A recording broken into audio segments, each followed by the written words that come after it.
Welcome to Today I Will Take You on a Journey into My Own World. Story 1. The Last Call. The phone rang at 2:47 in the morning, and Daniel knew before he opened his eyes that something was wrong. Not the ordinary wrong of a misdial or a drunk friend, something deeper, something that moved through the darkness of the bedroom like cold water finding cracks in stone.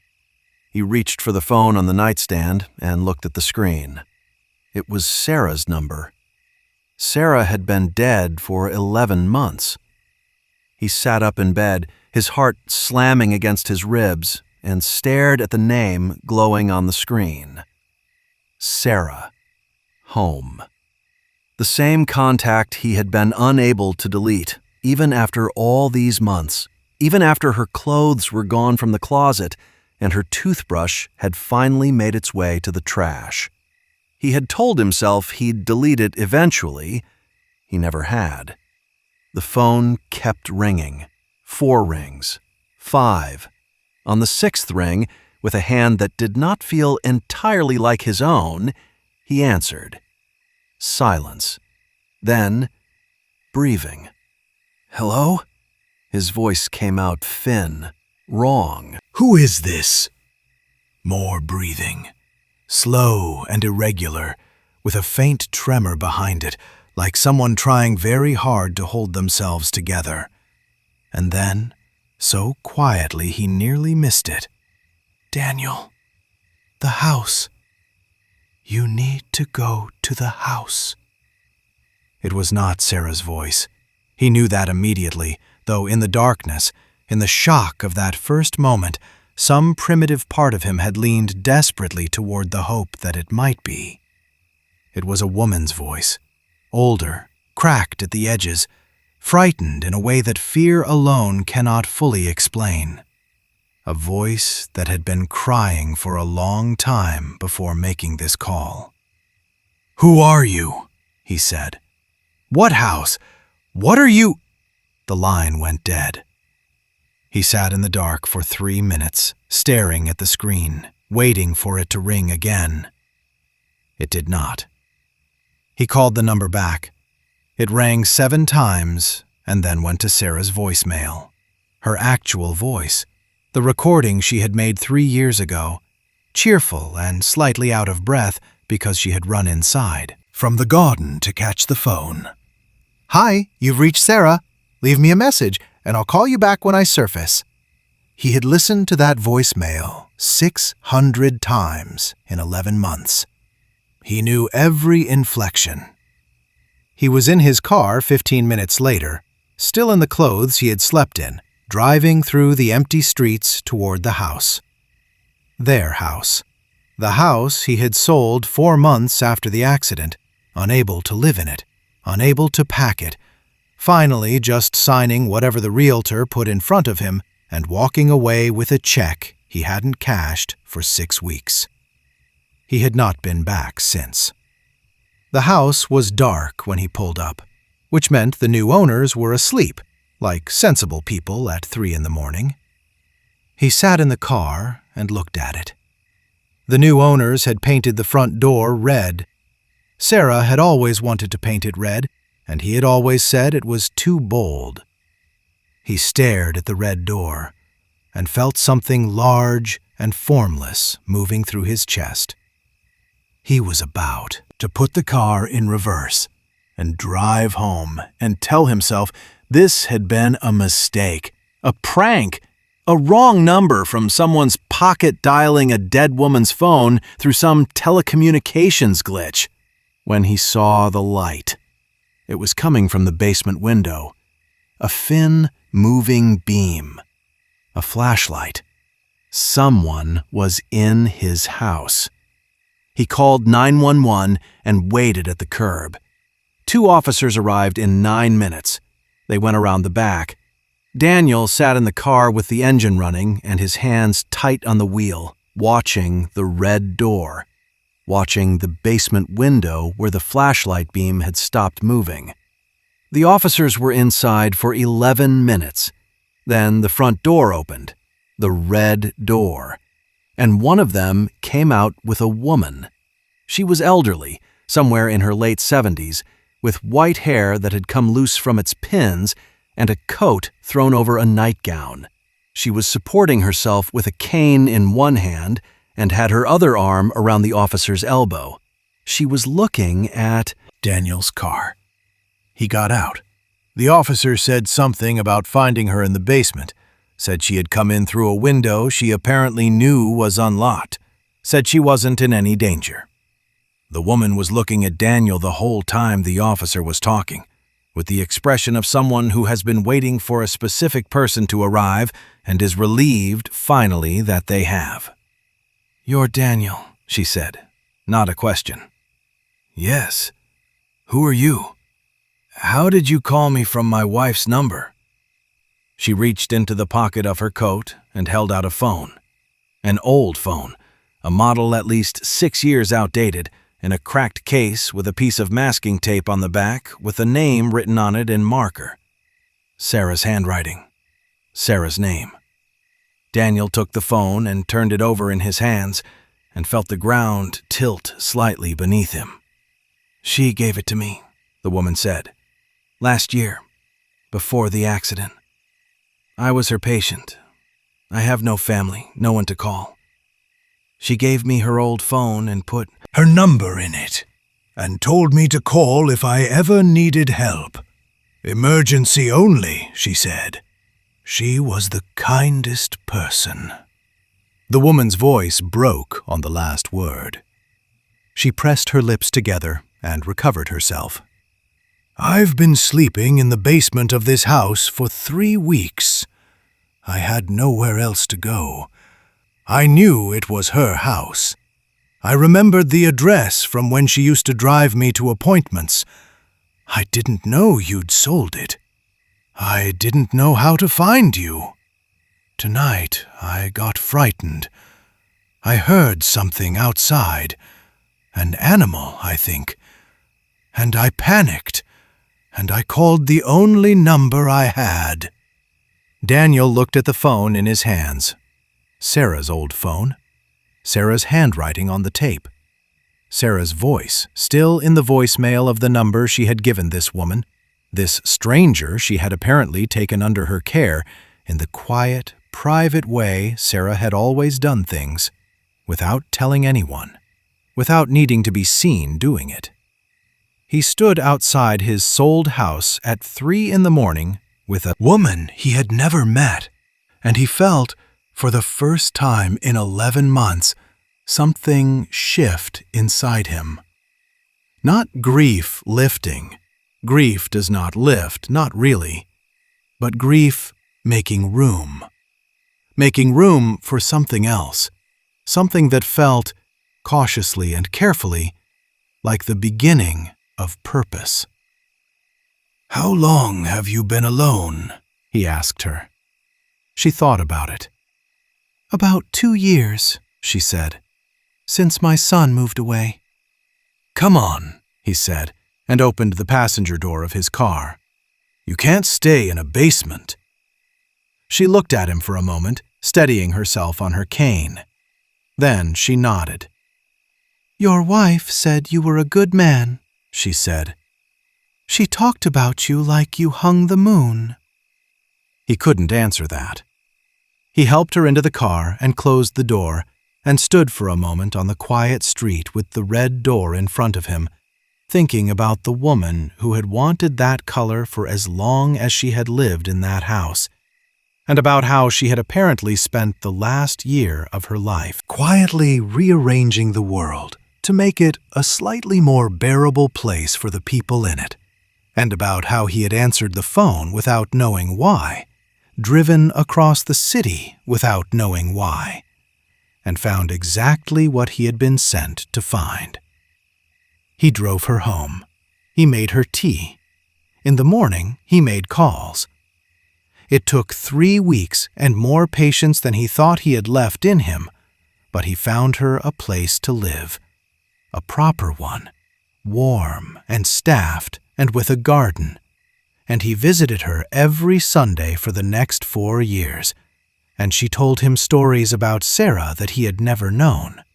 Small stories, the kind that don't make it into eulogies, the kind that are made entirely of ordinary kindness. And every time he left, he felt the weight on his chest reduce by some fraction too small to measure, but real nonetheless, accumulating slowly into something that, eventually, one unremarkable Tuesday, he recognized as the desire to keep living. He also did something else in that first year, something smaller and less easily explained. He replaced the front door of his new apartment with a red one. He told himself it was just a color he had come to like.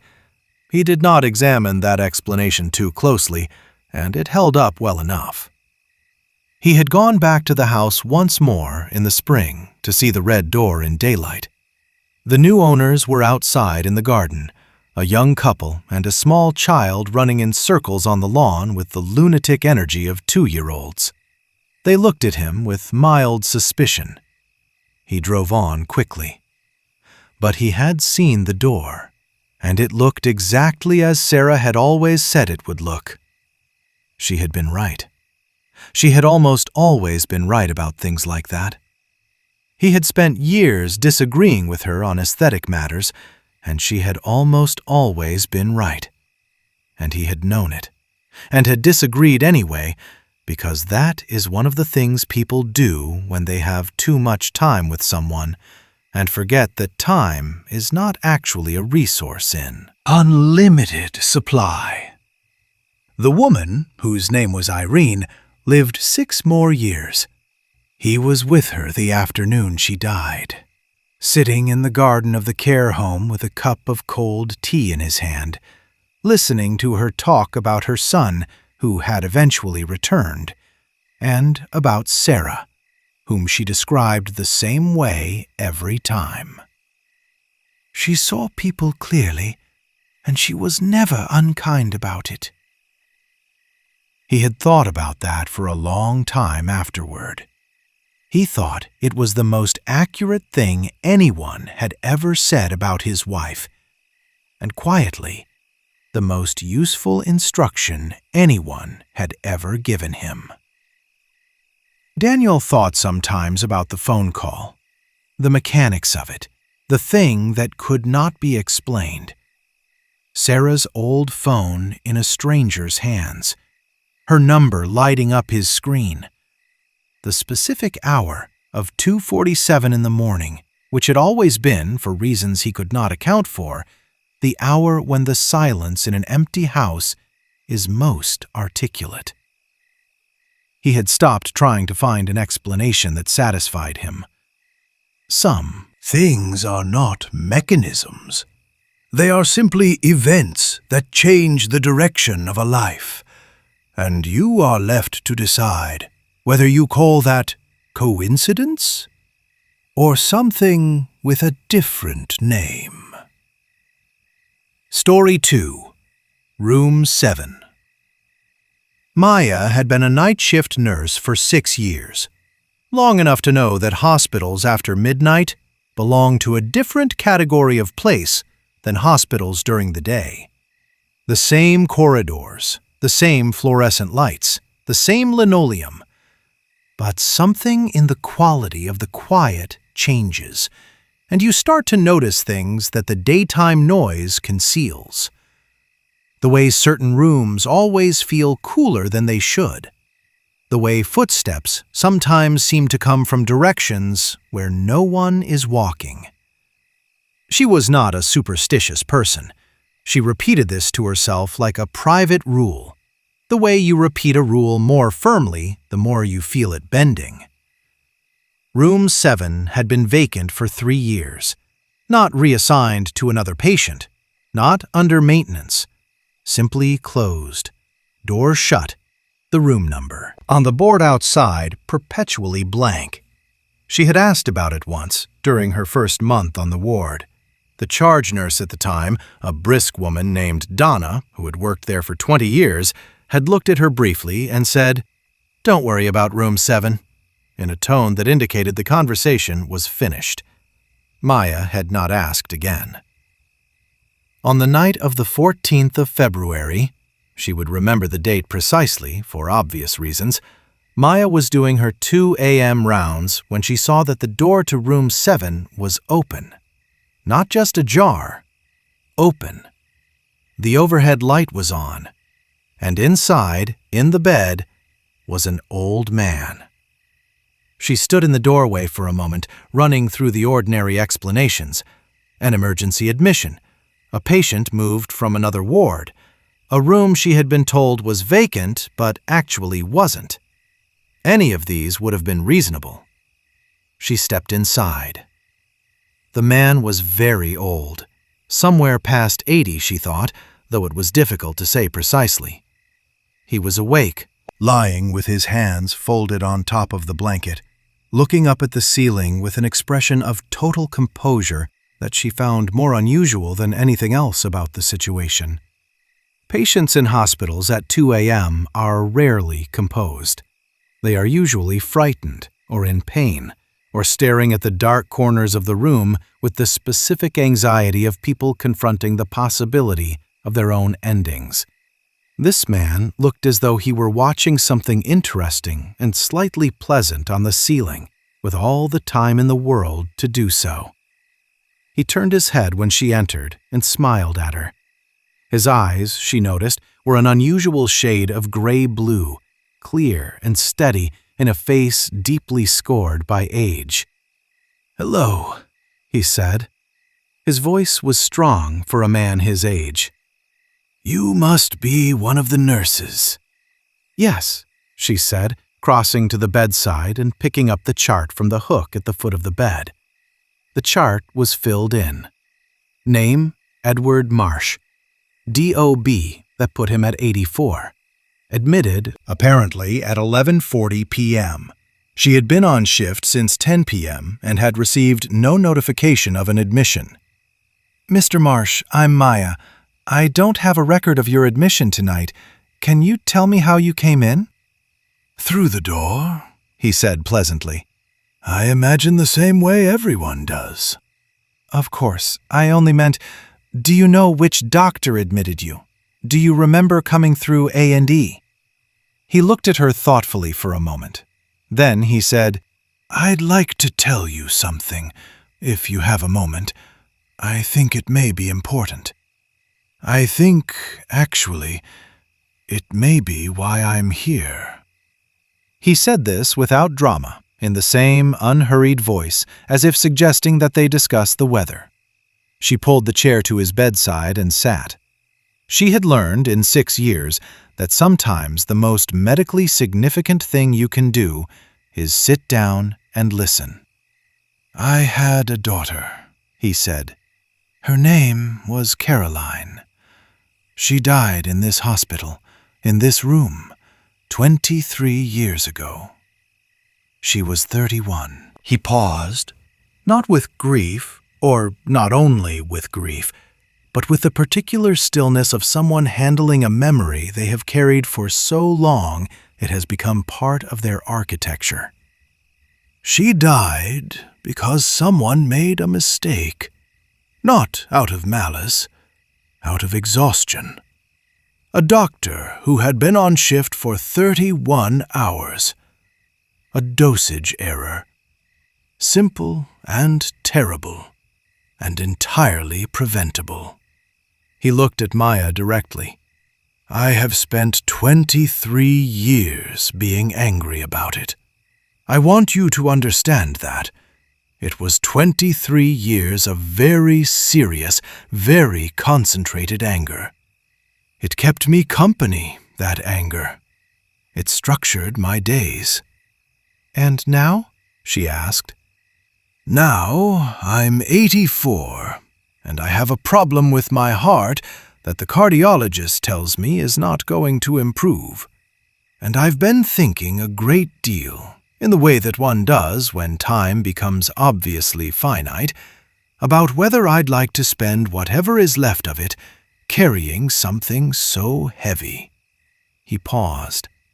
I've also been thinking about the doctor who made the mistake. He lost his license. He never worked again. I made sure of that." He said it without pride or guilt, simply as information. "I looked him up last year. He's in a care home in Somerset. He has dementia. He no longer knows what he did or who my daughter was." He was quiet for a moment. "I'm not sure whether that makes it better or worse." "Why are you telling me this?" Maya asked. He smiled slightly. "Because you're here, and it's 2 a.m, and I find I need to say it to someone before I work out what to do with it. I think I've been carrying it so long that I've forgotten it's possible to put it down. Does that make sense?" "Yes," she said. "It makes complete sense." They talked for 2 more hours until the shift began to change and the corridor outside started filling with the first morning sounds. He told her about Caroline, what she had loved, how she had laughed, the specific quality of her voice when she was about to say something that would surprise you. Maya told him about a patient she had lost in her first year of nursing, a 12-year-old boy, and about how she had stood in the hospital car park afterward and decided either to quit or to become the best nurse she knew how to be, and how she had eventually decided on the second option. At 6 a.m, Maya went to consult with the incoming charge nurse about Mr. Marsh's admission paperwork, which still seemed incomplete in her system. She was gone for 8 minutes. When she came back, the room was empty. The bed was made. The chart was gone. The chair she had been sitting in was tucked back against the wall. She stood in the center of room 7 and looked at the empty bed and the early gray light coming through the window and felt not fear exactly, but something adjacent to it. The feeling of having briefly touched something just outside the ordinary borders of experience. She went to Donna, now the senior charge nurse, and described what had happened. Donna listened without interruption. Then she went GDK admissions log and checked. No Edward Marsh had been admitted to the hospital that night, or any night. She checked the room itself. No one had GDK cleaned it since it was last cleaned 3 years ago. The bed had not been GDK in. The chair was against the wall. "It happens," Donna said, looking at the floor, in the GDK of someone who has decided not to have a particular argument anymore. "Not often, but it happens. Go home and sleep." Maya went home. She slept. When she woke up, she did something she had been putting off for 2 years. She wrote a letter to the family of the 12-year-old boy. His mother, whose address she had carried GDK, she had written drafts before, several, and deleted them all. This time, she finished it and sent it. A week later, she received a reply. The mother said it was the first letter she had received from anyone at the hospital, and that it had helped her in ways she didn't know how to fully describe. She asked if they could meet for coffee. They did. They became, over the years that followed, something close to friends. And Maya, for the rest of her nursing career, whenever she needed to remember why she had chosen the second option in that car park, returned in her mind to room 7, to an old man she had never found any record of, who had sat with his hands folded and talked about the weight of a grief held too long. And then, when she looked away for 8 minutes, had apparently decided it was time to put it down. What Maya did not tell anyone for a long time was that she recognized something in what the old man had said about carrying grief like a structure, a frame you had built so long ago you no longer noticed it was there. She had built one of her own, not around loss exactly, but around the conviction that if she were good enough at her job, efficient enough.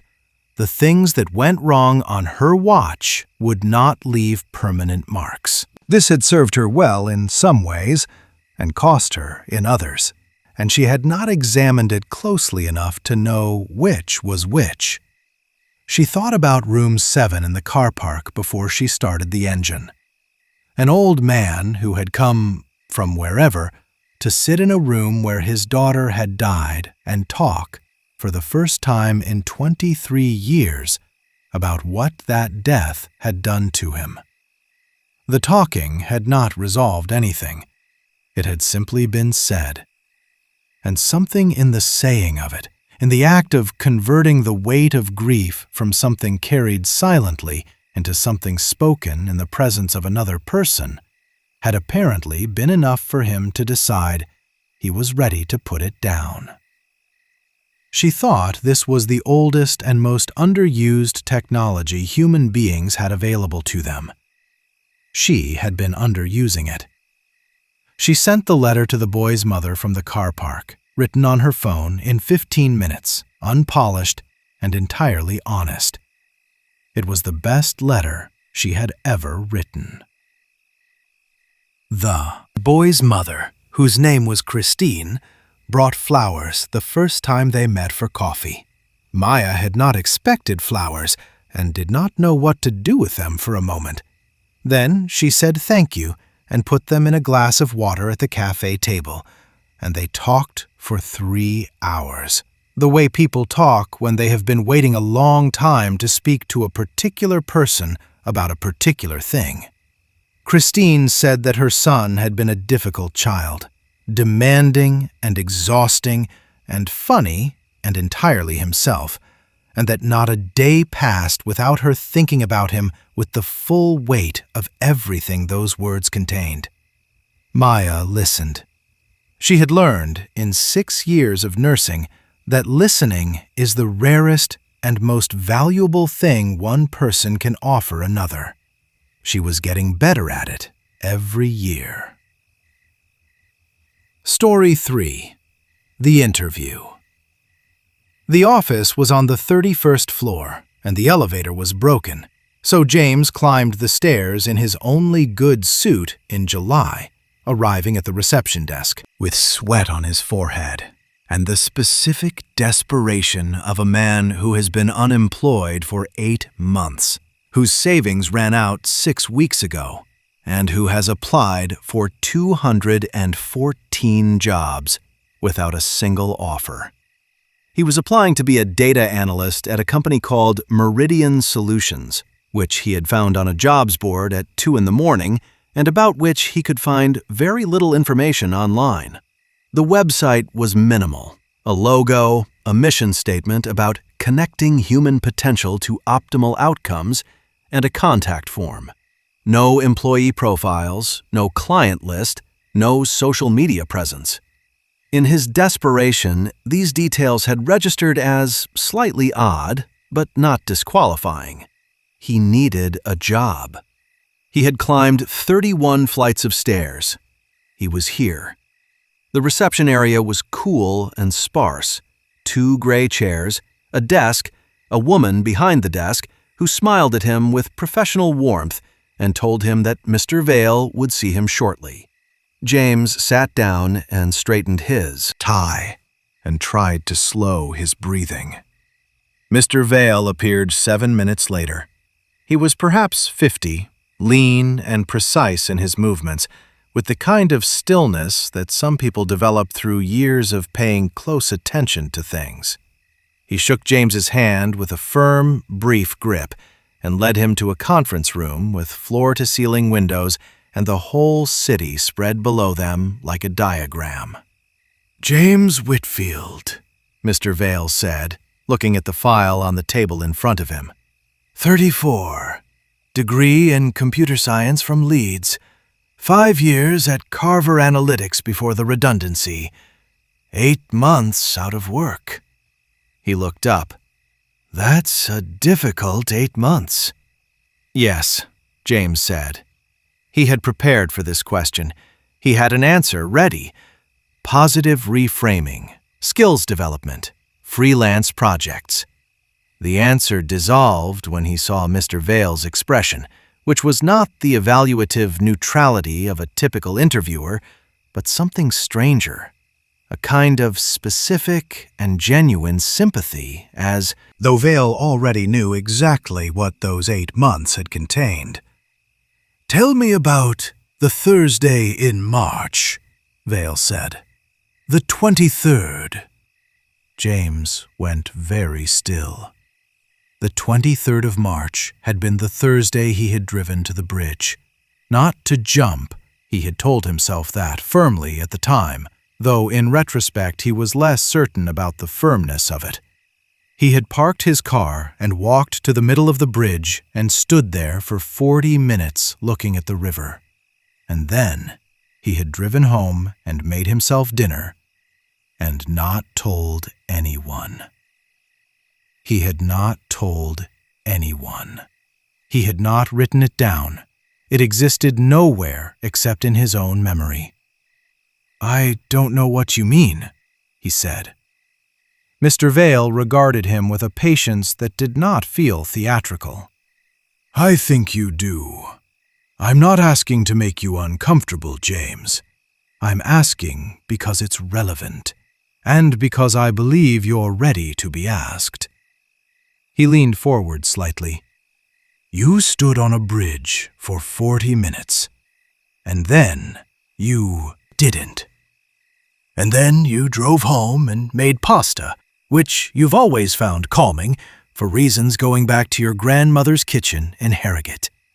And you sat at your table and you thought, if I can make it to morning, I will apply for one more job. Just one more." He paused. "And here you are." James's heart was going very fast. He should have been frightened, he thought. The rational response to a stranger in a job interview demonstrating impossible knowledge of your most private moments was fear. What he felt instead was something he hadn't felt in 8 months. The sensation of being seen. Of being, for the first time in a very long time, fully visible to another person. "How do you know that?" he said. His voice was steady, which surprised him. "Does it matter?" Vale said. "Yes." Vale was quiet for a moment. Then, "Let me ask you something else. What would you do with this job? Not in terms of the role, but in terms of what you do with the fact of having it. The fact of getting up in the morning with somewhere to be." James thought about it honestly, because the question had been asked honestly. And he found he didn't have the energy or the desire for anything else. "I'd stop living like I'm in a waiting room," he said. "I'd call my brother. I haven't talked to him since Christmas, because I can't stand listening to his life going well, while mine is like this. I'd probably get a dog. I've been putting it off because what's the point if I might have to—" He stopped. "If you might have to move," Vale finished. "Yes." A pause. "The dog is a good idea. Dogs are excellent reasons to get up." They talked for 90 minutes. Not the interview James had prepared for. No competency questions. No, "Tell me about a challenge you overcame." No discussion of where he saw himself in 5 years. Vale asked him about his grandmother's kitchen, about the moment he first understood that he was good at seeing patterns in data, about the colleague at Carver, Analytics, who had been kind to him in the last week before the redundancies, and whose name he had never forgotten. He asked what music James listened to when he was trying to think clearly, and what he read when he wasn't trying to do anything at all. At the end of the 90 minutes, Vale stood and shook his hand again and said, "We'll be in touch by Friday." Then he said, "The bridge was the lowest point, James, not the trajectory. Those are different things. I want you to know that I can see the difference, even if you can't yet." James took the stairs back down. 31 flights. He was not aware of counting them. On Friday, a letter arrived. Not an email, a letter on heavy cream paper offering him the position at a salary considerably above what he had been making at Carver. He accepted immediately. On his first day, he arrived at the 31st floor to find the reception area as he remembered it. But Mr. Vale was not there. The woman at the desk, a different woman from the one he'd met at the interview, told him that his manager would be a Ms. Chen, who was warm and competent and entirely normal in all the ways that Mr. Vale had not been entirely normal. When James asked about Vale, the woman looked at him with a small frown and said that she wasn't aware of anyone by that name at the company. She had worked there for 4 years. James started the job. He was good at it. He called his brother that first weekend, and they talked for 2 hours, awkwardly at first, and then with the ease of people who have remembered that they love each other. He got a dog, a 3-year-old beagle named Tess, adopted from a shelter with a talent for sleeping in inconvenient places and an infectious enthusiasm for the morning. He never found any record of Mr. Vale. He searched. He was a data analyst. Searching was what he did. He found no LinkedIn profile, no professional history, no photograph, no mention in any documentation he could access related to Meridian Solutions. The interview notes from his own hiring file contained nothing unusual. A standard interview with a Ms. Chen on the date he had arrived at the office. No note of a Vale. No record of a conference room with floor-to-ceiling windows, though when he checked, he found the building had no conference room on that side of the 31st floor. He stopped looking after a while. Some things, he decided, are not designed to withstand investigation. Some things are designed only to be true when you need them to be, and then to step back and let you carry on from there. He kept the cream-colored letter. He kept it in a drawer at home, folded twice, beside a photograph of his grandmother's kitchen that he'd found in a box he hadn't opened in 3 years. He never quite worked out why those two things lived in the same drawer. He thought maybe they explained each other. The beagle, Tess, had come from a shelter run by 2 retired teachers who clearly found dogs more reliably rewarding than students had been. James had said he lived alone and wanted company, and they had brought Tess out from the back, and she had looked at him once with her amber eyes, and that had been that. He took her GDK Park every morning before work. This turned out to be the most valuable 40 minutes of his day, not because anything notable happened, but because they required him to be simply present, while a beagle investigated the world with systematic and joyful thoroughness. It turned out that 40 GDK morning of not thinking about anything important produced a quality of thinking for the rest of the day he had not previously managed. He mentioned this to his brother during one of their calls. His brother, a GP, said, "Yes, that's just being outside. Most things only help practically, not theoretically." James wrote this on a post-it that lived on his monitor for a year.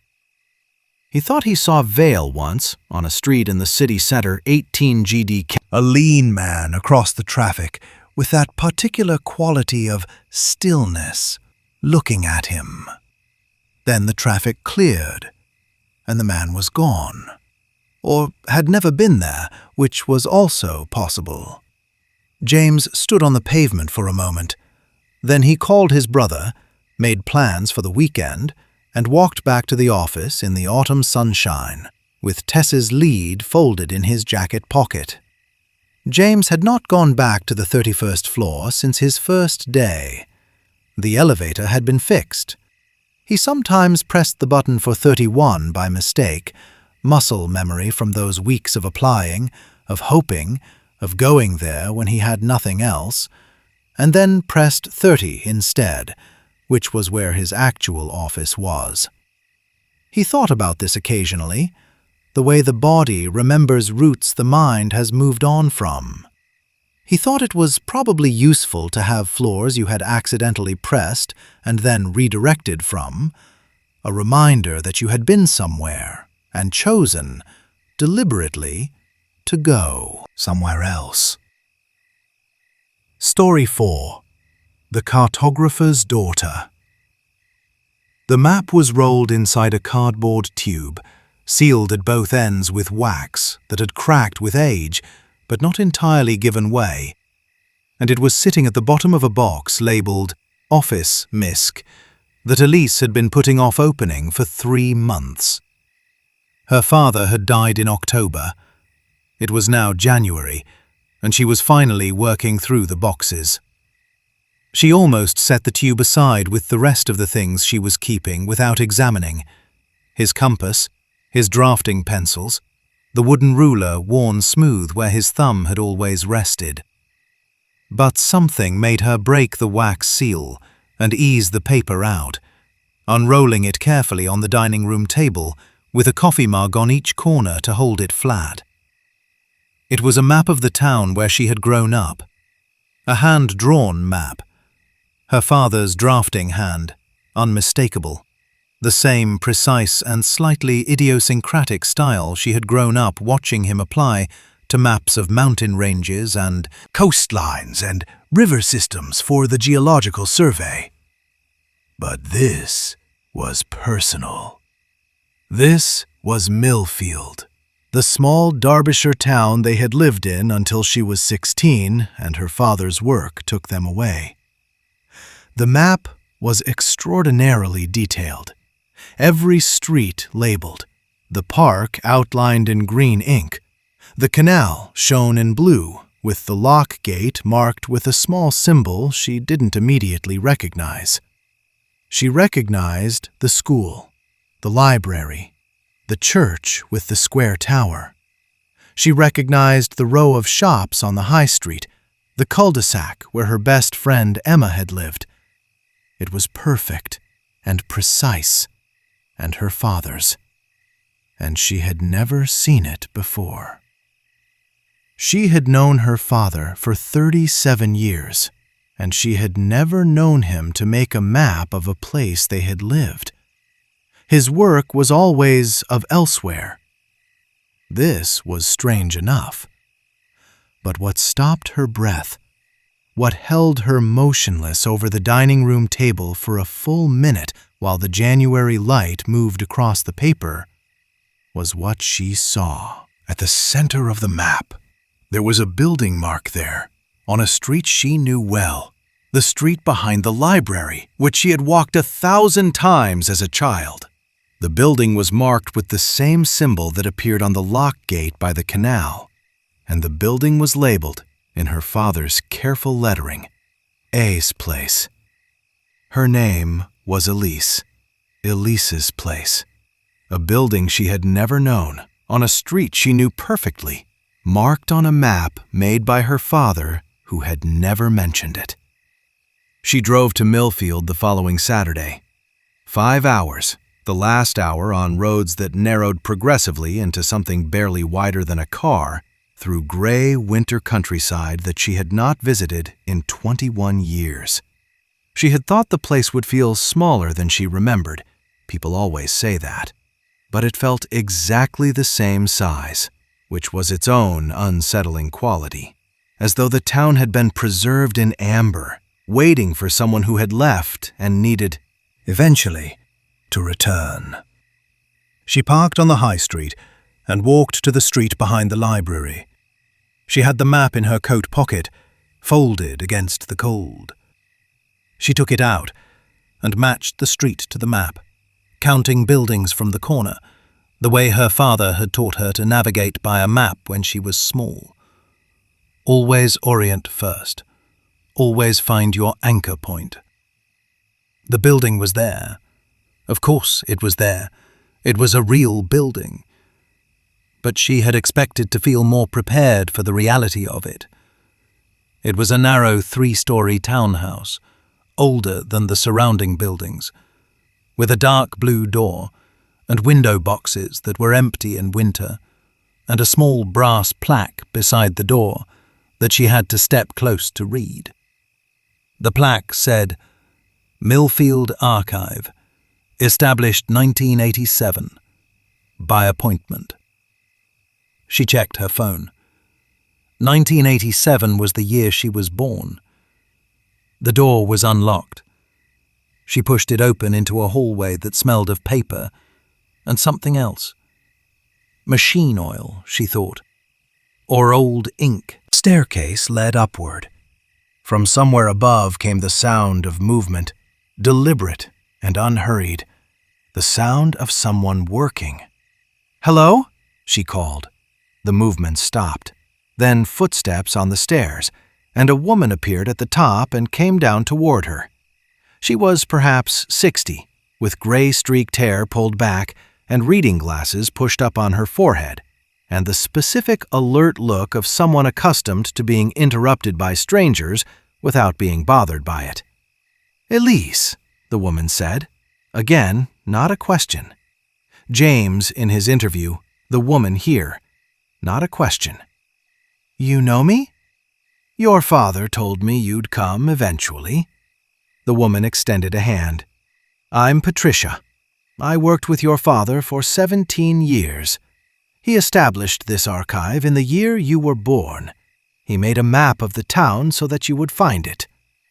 She said this with the matter-of-fact calm of someone describing an arrangement that had long since ceased to seem unusual. "Come up. There's quite a lot to show you." The upper floors were a library of a very specific kind. Her father, it turned out, had spent 30 years quietly collecting the private maps of Millfield. Not the official Ordnance Survey maps, not the council planning documents, but the personal ones.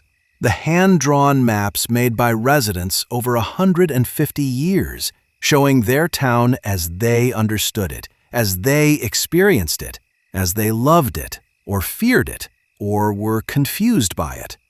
Maps drawn by children and pensioners and farmers and shopkeepers. Maps on napkins and the backs of envelopes and proper drafting paper. Maps that showed which gardens had the best apple trees and which roads flooded in February and where the foxes came from and where you could stand on a winter morning and see the whole valley lit up before anyone else was awake. "He believed," Patricia said, pulling a wide, flat drawer open to reveal a stack of carefully preserved documents, "that a place is not what's on the official map. It's the sum of everything everyone who has ever lived there has carried in their head about it. If you could gather all of that together, all the private geographies, all the personal architectures, you'd have something truer than anything any official survey could produce." He called it the living map. Elise stood in the middle of the room and looked at the drawers and the shelves and the careful labeling systems and the framed examples on the walls, and understood that she was standing inside something her father had built for reasons he had never explained to her. Something he had maintained in secret across the entire span of her adult life.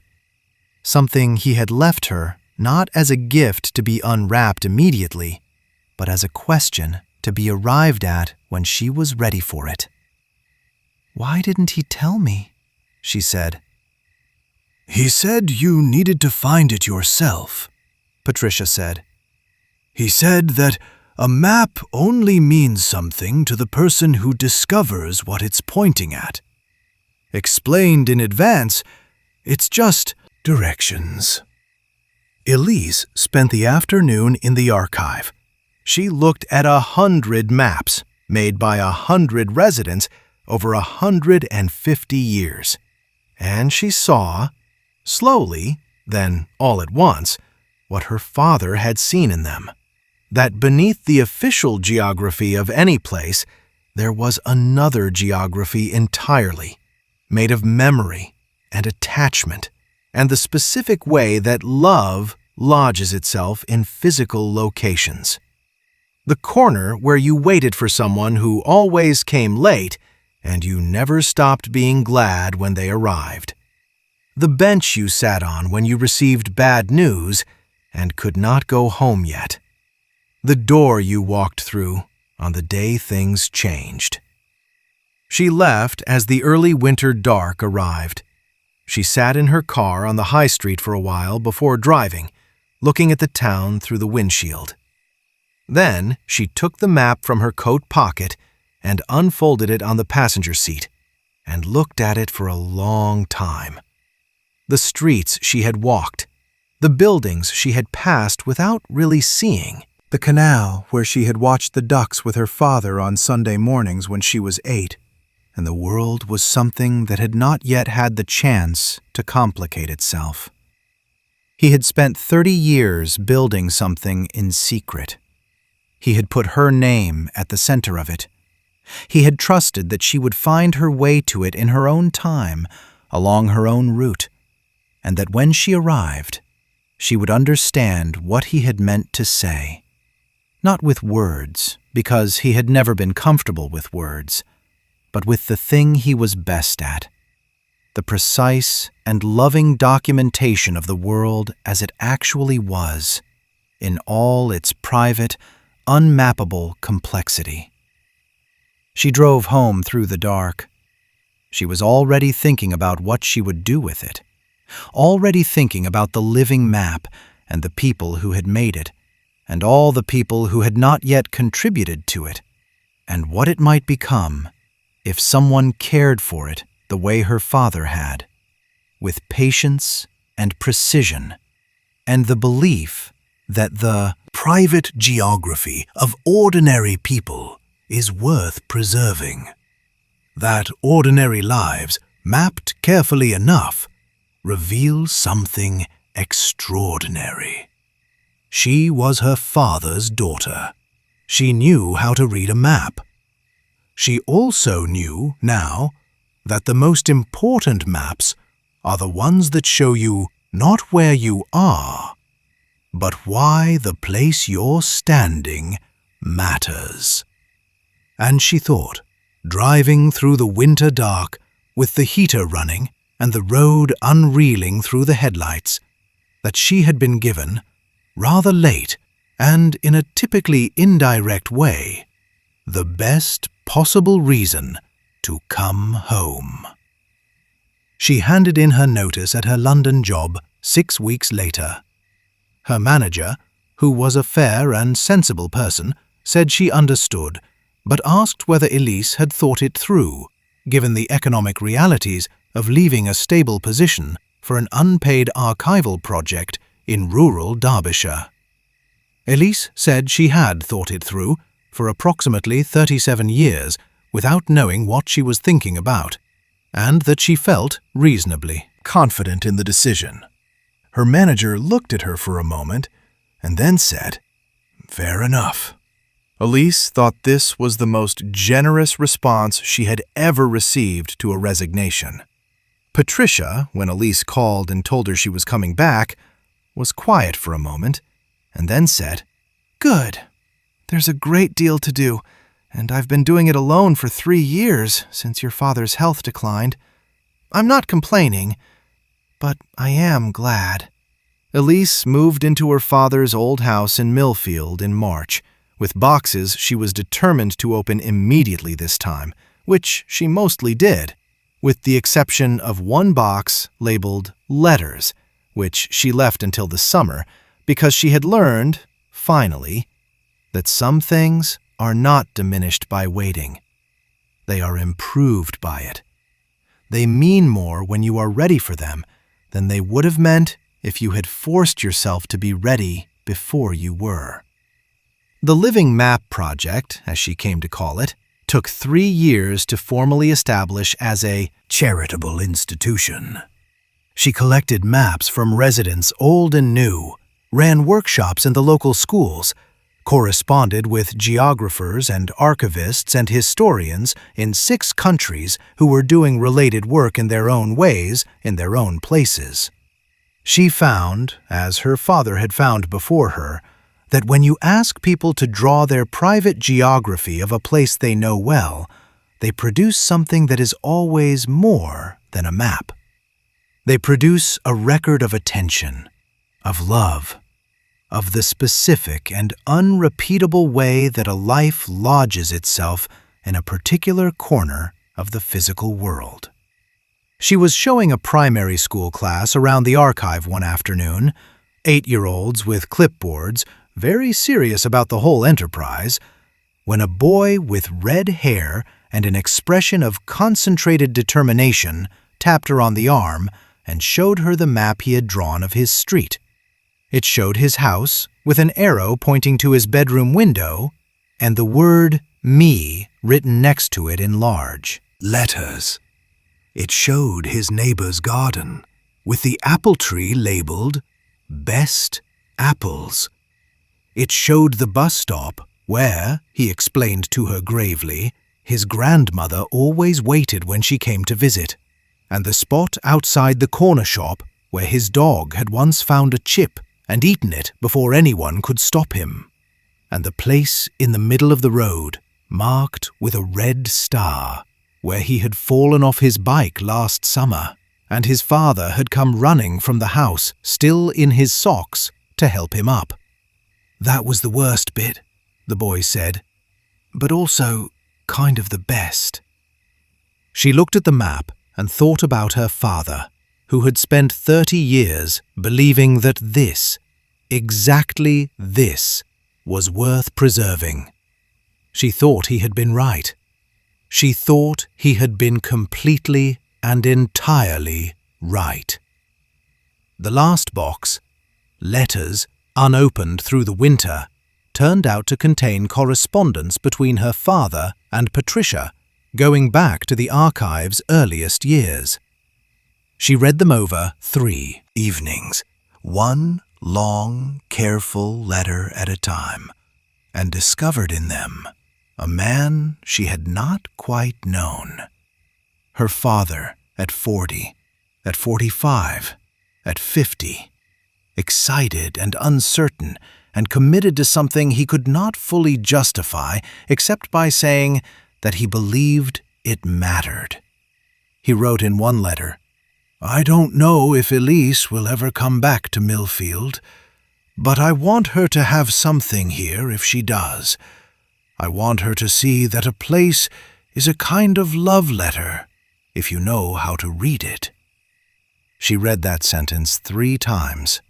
Then she set it aside and went to make tea, and stood at the kitchen window looking at the town in the late summer light, and thought that she did know how to read it. She had always known. She had simply needed to find the map.